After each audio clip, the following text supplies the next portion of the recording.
All right, we've had a lot of fun right here on the Joe Gaither Show on BamaCentral, BamaCentral.com. We're here with Wyatt Fulton, Will Miller, and Chris Walsh right here on YouTube, Facebook, and Twitter. You listen to us on Spotify, Apple Podcasts, and on Amazon. We'll transition now to the business end of Football Friday. We have 5 SEC games and 1 outside the league game to decipher. We'll go Wyatt, Will, Chris, then Chris, Will, Wyatt, all the way around the circle. Say that 5 times fast. We'll start, of course. Look, it's kind of an ugly slate. I only see 2 games on the SEC slate that I'm really interested in, but we'll just take them in order. South Carolina goes to Texas A&M. Wyatt, you're up first. Aggies are a 16-point favorite. Give us your winner and why, quickly. Beamer ball is not going to get it done this week. Texas A&M at home is going to be good, and I probably would take them to cover here as well. I think it's a 16-point line. I agree with Wyatt on the winner, but not the spread. A&M will win, but not cover. I think that in a vacuum, this A&M team has shown, especially on home field, that they can be very efficient. I think that against an inconsistent South Carolina team that has not performed up to expectations, that's going to be enough this weekend. Actually, you can say both teams haven't really met expectations. I think Beamer's hot seat is getting hotter by the moment. I'm definitely going A&M. I'm going A&M as well. I think that I'm not impressed with Shane Beamer's leadership ability. Number 1, Georgia against Florida, the world's largest outdoor, they don't want you to say cocktail, party. Georgia, 14.5-point favorites. No Brock Bowers. Chris Walsh, how you feel? Georgia, big. Will, be ready. Be ready. I'm thinking Georgia will win the game, but we have seen in the past a Georgia team that is much better than the Florida team has played down severely. I'm reminded of 2014 when Georgia had taken the license to pencil themselves in for the SEC East Championship and promptly got trounced by a Florida team that went 6-6 and I believe played East Carolina in the Birmingham Bowl. So you really never know with this rivalry. But in this case, even without Brock Bowers, I'm pretty certain Georgia's going to win. I've got Georgia winning. Florida smells blood in the water. Billy Napier's got a really good record against the spread the past couple of years. I'm not entirely sure what it is just off the top of my head. But I think Georgia's just able to lean on them with that run game. I'm going to take Georgia, but I will take Florida to cover.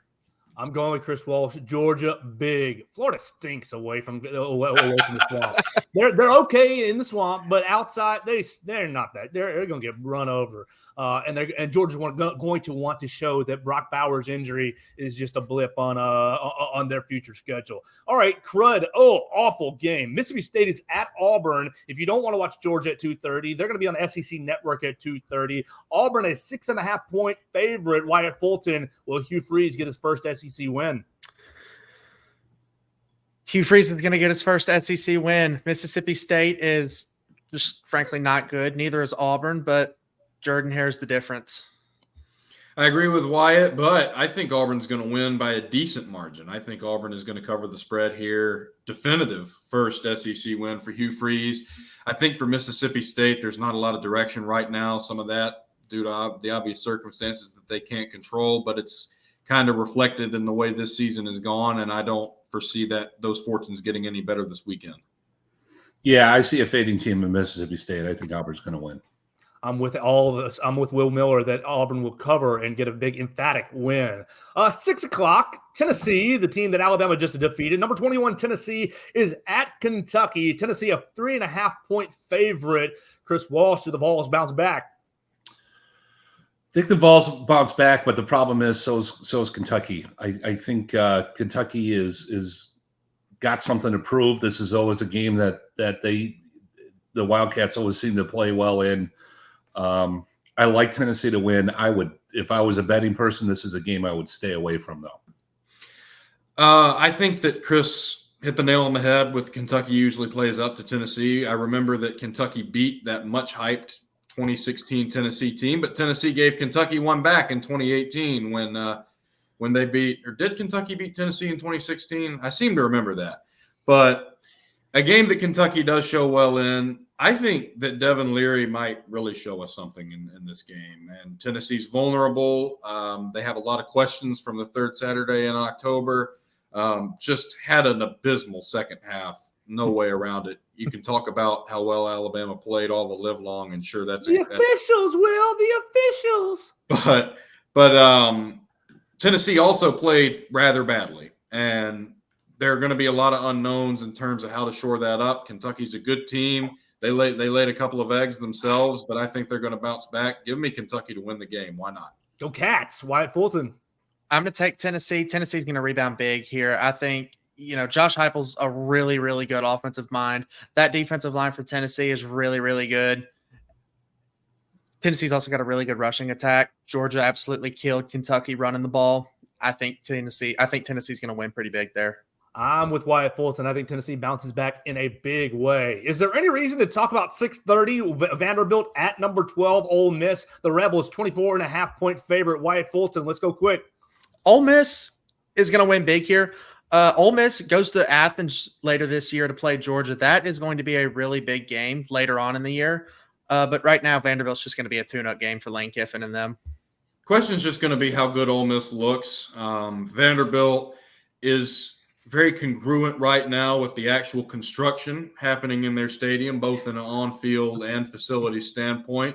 I think Clark Lee's done a fine job there with what he has available, but that's not going to be enough to beat this Ole Miss team this weekend. I don't expect it to be competitive. Yeah, I like Ole Miss a lot. And just to kind of touch on what Wyatt was mentioning, Georgia has Florida, Missouri, Ole Miss. All three of those games are at home, and then they're at Tennessee. Whenever you see a team face three ranked opponents in a row, and okay, look, Florida is like number 26 right now. That should raise like some warning bells.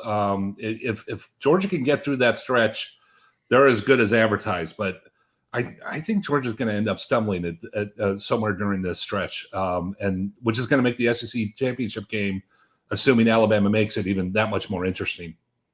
Wow, I'm going with Ole Miss in this game, but Chris, Alabama needs to pull for Georgia to win out. Needs to beat a number one Georgia in the SEC championship game, given the landscape of college football. There's no way that a one-loss SEC team gets held out of the SEC, out of the playoff. I don't care how good the other conferences are. One of them will sneak in, and that's a reminder. And I think you mentioned it before. The first rankings by the committee come out on Tuesday.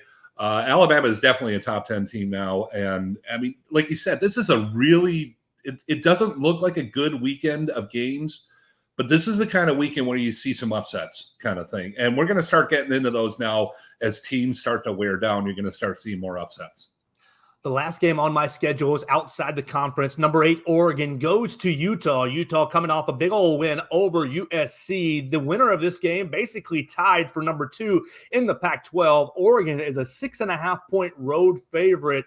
I think, Chris, you're up to first this time. This is a coin flip game to me. Ducks collide together. It's in Utah. I really want to pick Utah. I think Oregon's a better team. I'm going to go Oregon. Cam Rising set out for the year. Utah kind of just has USC and Caleb Williams' number, and that's what I have chalked up this recent result to, because sometimes in sports that happens. Oregon's going to win. Oregon's going to cover. Utah is a really tough team. They're like a Big Ten team playing in the Pac-12. They punched USC in the mouth. USC had no idea what to do at that point. I think Oregon is also a type of team that likes to do this. Cam Rising will hit it, not play in the rest of this year and things like that.